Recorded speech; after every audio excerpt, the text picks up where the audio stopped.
Hey guys, it's Tim, and this is Pro Wrestling Unlimited. So we've been talking on and off for about a month, maybe even 2 months now, about these steroid accusations on WWE superstar Roman Reigns. Filmmaker John Bravo has said that Roman Reigns was a client of Richard Rodriguez in his Iron Addicts gym when Rodriguez was dealing steroids. Rodriguez was arrested last year, February 2017, for dealing steroids, and now Rodriguez and Bravo are working on a documentary series and is basically talking about what went down with the whole incident. Well, Bravo released another statement today via Instagram stating the following on Roman Reigns. It appears that the drug test failed by Reigns in July 2016 was directly a result of some of the orders placed with WFN prior to the suspension. The WWE does not disclose the results of drug testing as it's a public traded company, and there are other reasons related to that. Reigns was truthful in denying knowing Rodriguez. Will that or any other info disclosed cause an additional suspension for Reigns? Find out in the full report coming shortly. He then also wrote, "My platform is not a platform based upon rumors. Everything released or stated is based upon 100% facts that have thoroughly investigated and verified by the appropriate sources. The evidence I have received included the laptop used by WFN was released in a court proceeding and is 110% genuine.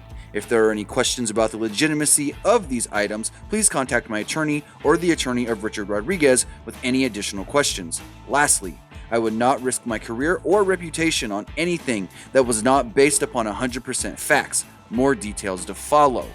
So he's basically saying that he's got the proof to show that Roman Reigns was a client of Richard Rodriguez, Iron Addicts Gym, and WFN. Now, ever since I posted this on Twitter earlier, I've been getting a lot of questions. Well, if Reigns was already suspended for the, I guess you could say, drugs taken in 2016, what's WWE really have to do again?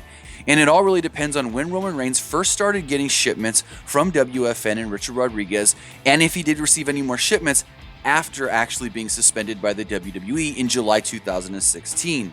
Now, there could be a case where they're like, oh, well, he was already suspended, so we don't have to do anything about it. Kind of like the Randy Orton thing, where Randy Orton was suspended for failing a drug test, and then they found out that he was on this big list of guys that were getting things.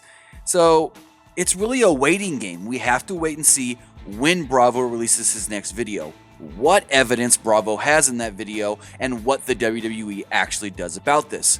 If you do remember, when these accusations first came up, Roman Reigns denied at all knowing what Iron Addicts Gym is, knowing who Richard Rodriguez is, and I mean, there's ifs, ands, or buts with that. He could have been like, well, I don't know who Richard Rodriguez is because, yes, he's the owner of this company. He was the main guy in charge, but I never spoke with him. So that could be true, that Reigns maybe never spoke with Rodriguez, so he doesn't know who Rodriguez is. But if there's proof stating, hey, Roman Reigns was a client, then, some things are going to have to be answered by Roman Reigns. So if we do hear anything else on these accusations of Roman Reigns, we'll have it for you right here on Pro Wrestling Unlimited. There are few things Braun Strowman fears, and the unknown is not one of them. So before you catch these hands, head over to tpublic.com/PWUnlimited and get the new Unknown Fears Braun shirt today.